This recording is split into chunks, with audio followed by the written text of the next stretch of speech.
The Assembly will now hear an address by His Excellency Li Qiang, Premier of the State Council of the People's Republic of China. I request protocol to escort His Excellency and invite him to address the Assembly.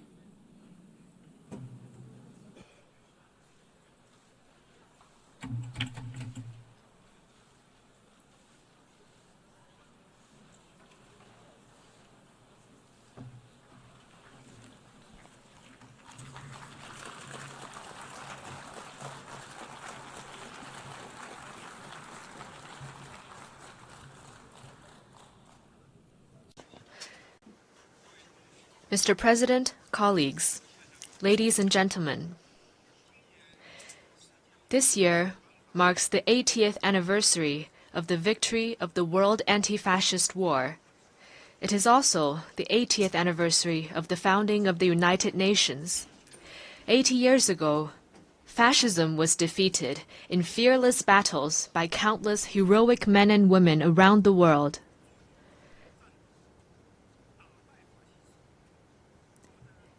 And the United Nations was created upon their ideal of a world free of war, marking the beginning of an extraordinary journey of building the post-war international order and pursuing peace and development.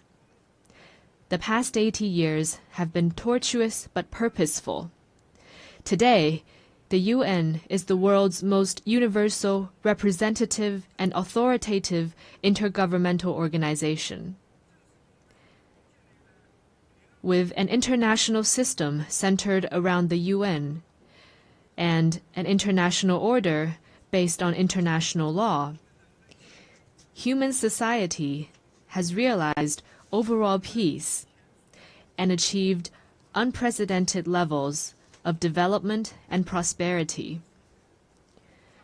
The past 80 years have witnessed tectonic changes in our world.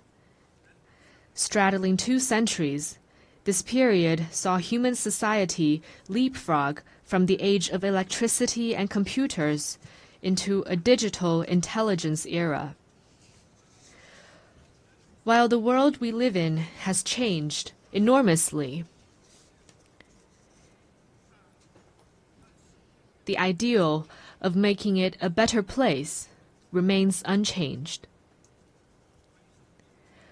Looking back, we can draw a number of valuable inspirations. First, peace and development are the strongest aspiration shared by the people of all countries. Having gone through 2 world wars, we must never forget the bitter lessons learned through bloodshed and loss of lives. For 80 years, a generally peaceful international environment has led to remarkable growth in the global economy. Today, as the desire for peace and development grows even stronger around the world, it is incumbent upon our generation to further strengthen the force for peace and development. Second, solidarity and cooperation are the most powerful drivers for human progress. In the ferocious years of the World Anti-Fascist War, countries with different social systems, histories, and cultures rose above their differences, fought side by side, and prevailed together. In the 80 years that followed, they weathered a succession of vicissitudes, such as the Cold War standoff, financial crises, and global pandemics, by staying connected and working together. All this proves a simple yet powerful point. Solidarity lifts everyone up, while division drags all down. The road ahead might be hard and bumpy, but when all countries unite as one and collaborate in good faith, Our strengths will converge into a mighty force with which we can withstand any headwind and cross any hurdle. Third, fairness and justice are the most important values pursued by the international community. History keeps reminding us that when might dictates right, the world risks division and regression. Should the era of the law of the jungle return, and the weak be left as a prey to the strong, human society would face even more bloodshed and brutality. As members of the global family, we must uphold justice while pursuing our own interests. This is particularly true for the major countries. Only when all countries, big or small, are treated as equals and true multilateralism is practiced, can the rights and interests of all parties be better protected. At present, the world has entered a new period of turbulence and transformation. Unilateralism and Cold War mentality are resurfacing. The international rules and order built over the past 80 years are under serious challenge. And the once effective international system is constantly disrupted. The various problems induced are distressing and worrying.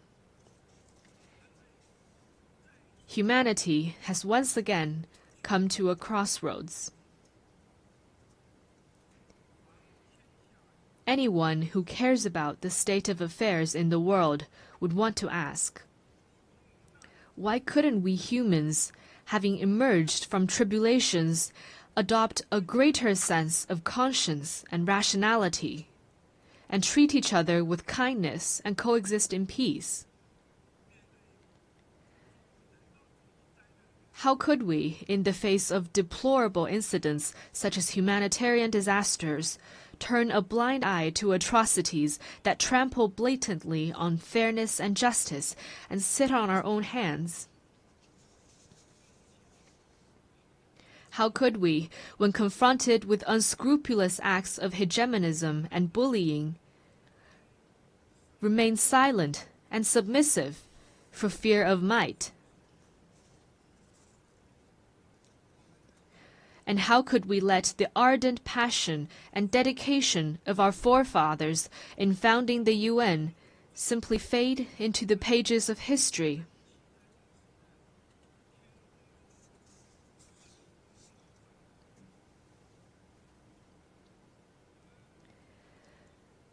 We Chinese people often say, "Never forget why you started, and you can accomplish your mission."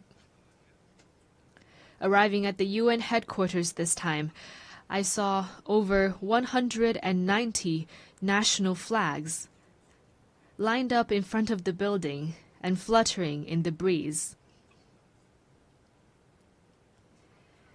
I saw the sculptures, "Let us beat swords into plowshares," and "Nonviolence," with their time-tested message ever so loud.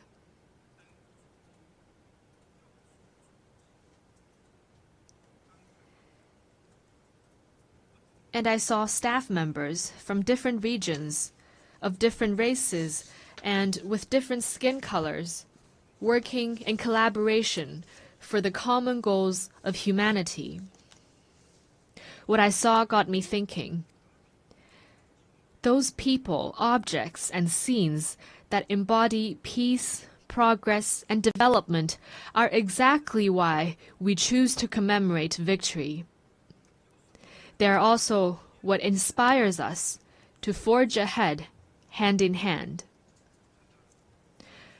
While we may not be able to go back in time and relive the victory, we can definitely create a better future together.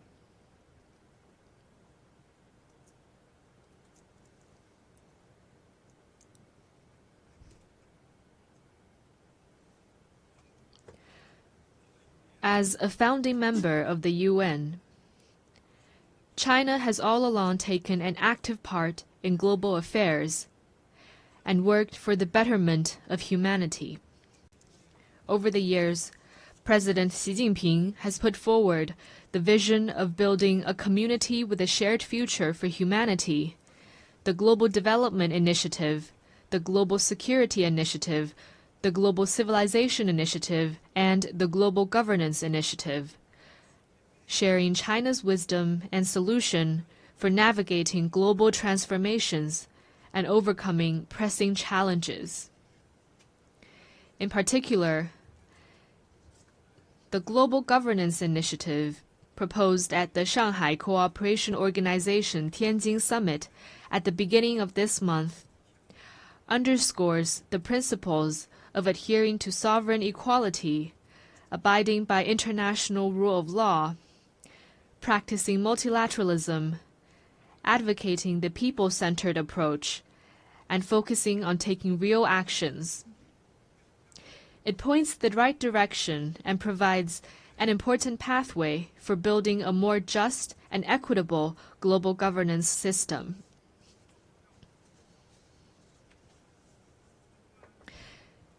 China is ready to take coordinated and effective actions together with all sides to offer more concrete solutions and promote world peace and development. First, amid the volatility and turbulence in the world, we must work together for peace and shared security. All countries belong to the same global village and rely on each other for security.